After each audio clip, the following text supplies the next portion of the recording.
Salut à toutes et à tous et bienvenue dans Story Series saison 3, épisode 14. Cette semaine, notre invité vient de Newark, dans le New Jersey. Il s'y connaît en meurtre et adore nous empêcher de dormir. Et non, ce n'est pas Tony Soprano, mais l'écrivain Harlan Coben. There we go. Perfect. You got it.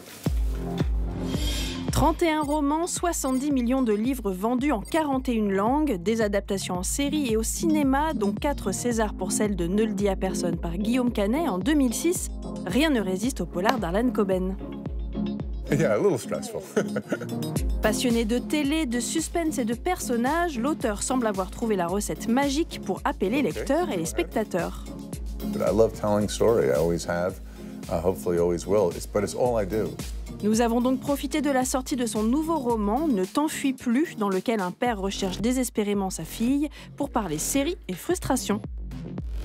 How do you find two balances between writing books on your own, where you're the boss, Yes. you decide, you kill whoever you want, and you Right. kill a lot of people in this way, Yeah. and working on a show where, well, many people are around you, and every decision you make impacts on someone else? Do Yeah. you feel like you have two brains working side by side? The two brains work sort of well together. They help each other out. So, yeah, one is, I compare writing a book to being, let's say, a tennis pro or a golf pro. When you Yeah. win, you're on your own, you accept the trophy, it's all you, right? But you're also alone. When I do the TV show, I feel like I'm captain of a football team. You know, and I want all of my players to do well. I want all of them to score. I want all, you know, we celebrate together, we rise and fall together, and it's still great. But in terms of the work, being a writer, I've written 31 books, 32 books, yeah. So that means I'm an introvert. I mean, right now I'm okay with you, but I'm an introvert. I like to be alone. So I spend a lot of time alone in my room. So I'm in my room alone.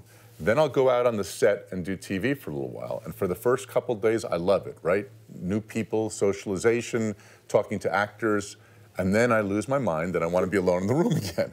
Do you feel like writing one medium has fed the other one, like something has changed in your writing because you've been expanding? I don't think so.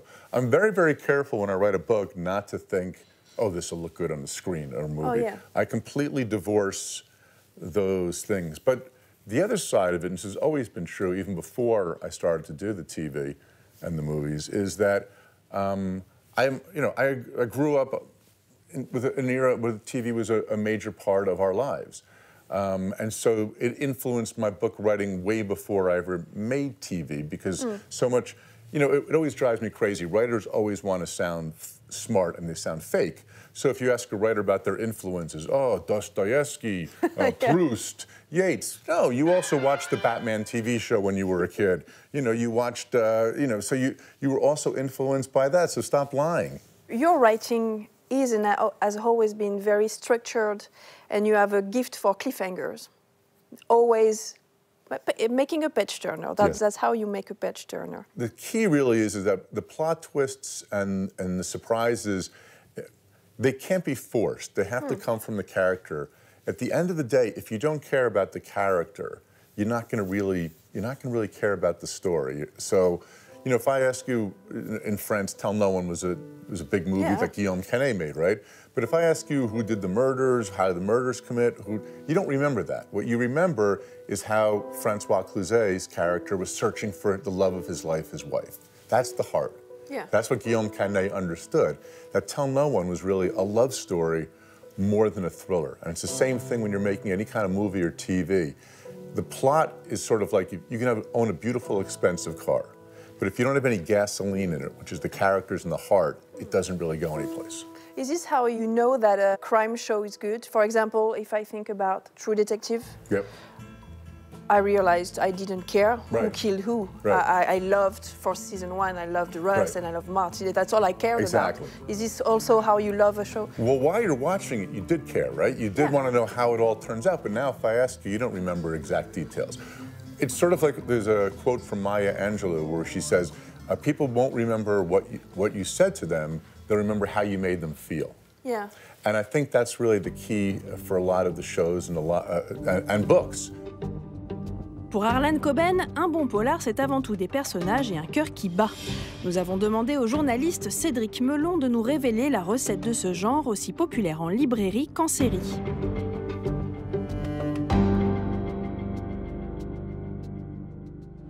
Le polar, c'est un genre assez particulier parce qu'on peut le mettre à toutes les sauces. C'est-à-dire qu'à la base, c'est une enquête qui implique un policier ou un détective et qui va résoudre ou pas cette enquête. Et à chaque fois, il y a une ambiance particulière, il y a une méthode particulière pour y arriver. Et selon les écrivains, selon les auteurs, la méthode varie. Il y a plusieurs sous-genres qui sont établis pour décrire ce qu'est le polar. He had this big ledger. Looked funny walking door to door with it, like the tax man, which ain't bad as far as nicknames go. Le plus classique et celui qui revient le plus souvent, c'est le whodunit, qui a fait le coup. Ça, on le revoit dans pratiquement 90% des polars qu'on connaît tous. Pour n'en citer qu'un, Colombo. Il y a une variation assez particulière, c'est que dès le départ, on sait qui a fait le coup. I thought it would be nice if my wife had a conductor's autograph. Would you mind signing this? Et ce qui est intéressant, c'est qu'il y a du polar dans des séries qui sont assez inattendues. Par exemple, Dr House, pour moi, c'est du pur polar. Il mène une véritable enquête où il interroge les proches, il interroge d'autres médecins, etc. Il fait sa propre réflexion et à la fin, il a une déduction où il dit c'est ça parce que ça et ça. Fever could have been set off by something he picked up anywhere. Could have been a bug he got here. Or a bug he gave here. Et d'ailleurs, il habite à la même adresse que Sherlock. Alors qu'on croyait le genre figé dans le temps, de nouvelles voix sont venues le dépoussiérer. Et si la série était le meilleur endroit pour cette renaissance du polar? Je pense que le polar se prête bien à la série et au médium parce que la série permet d'installer sur la longueur une ambiance, des personnages, une intrigue, et on a envie d'y revenir. On a eu des petites pépites ces dernières années, notamment The Night Of de Steven Zaillian, qui est vraiment un polar noir dans la plus pure tradition de ce polar des années 50. Listen to me. Don't talk to anybody anymore. Anyone asks you anything, how you doing, isn't it a nice day? You say, gee, I don't know. Talk to my lawyer. Mais quand on voit comment c'est joué, comment c'est écrit, où les personnages, je ne sais pas si vous vous souvenez, mais dès le premier épisode sont présentés par la musique qui passe à ce moment-là. Pour le flic, c'est la musique classique.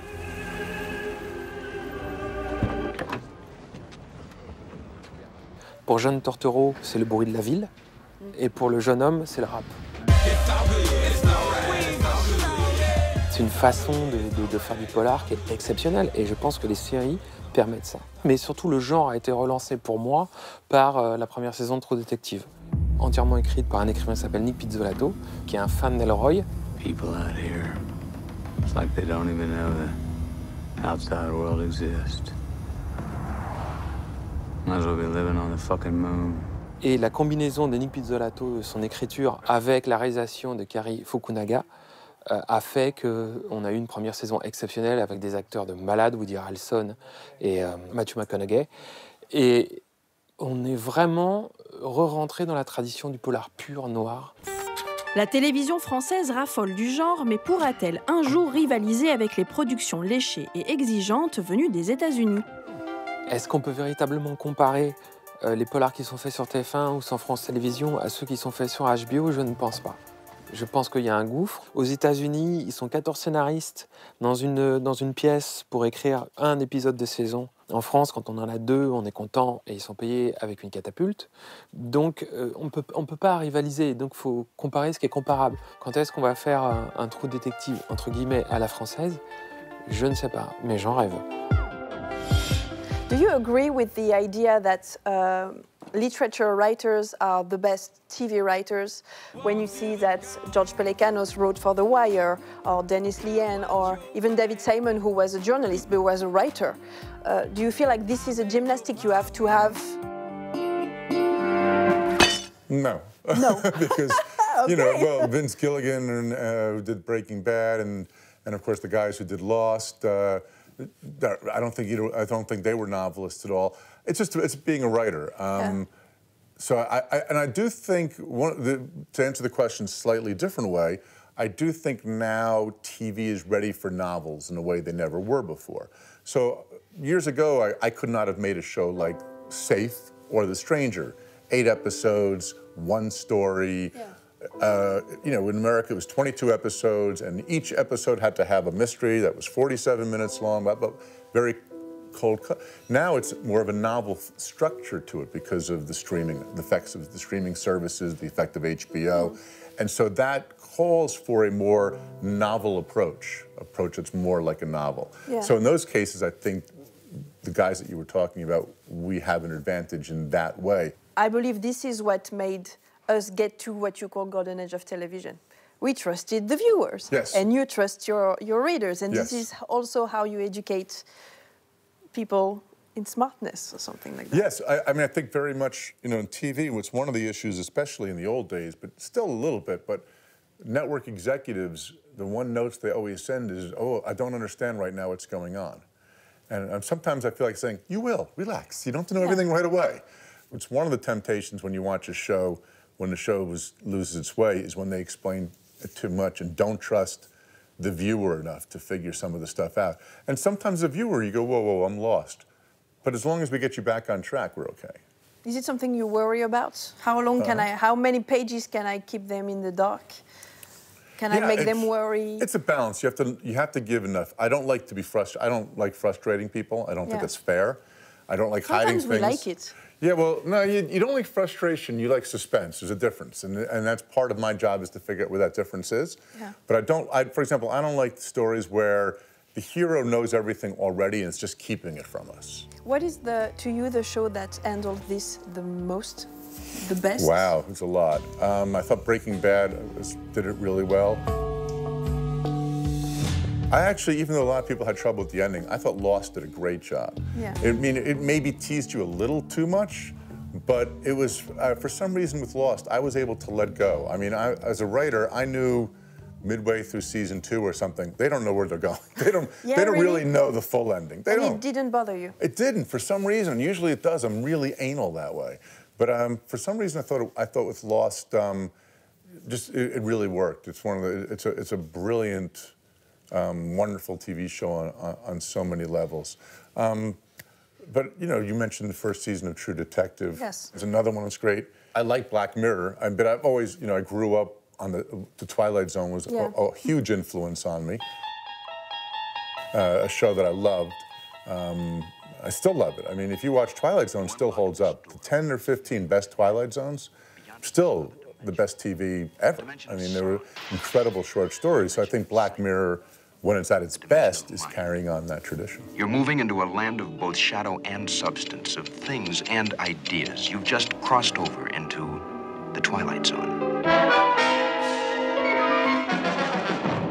So unfortunately, all of my answers are cliches because they're all well-known, great shows. But yeah, I would pick all those.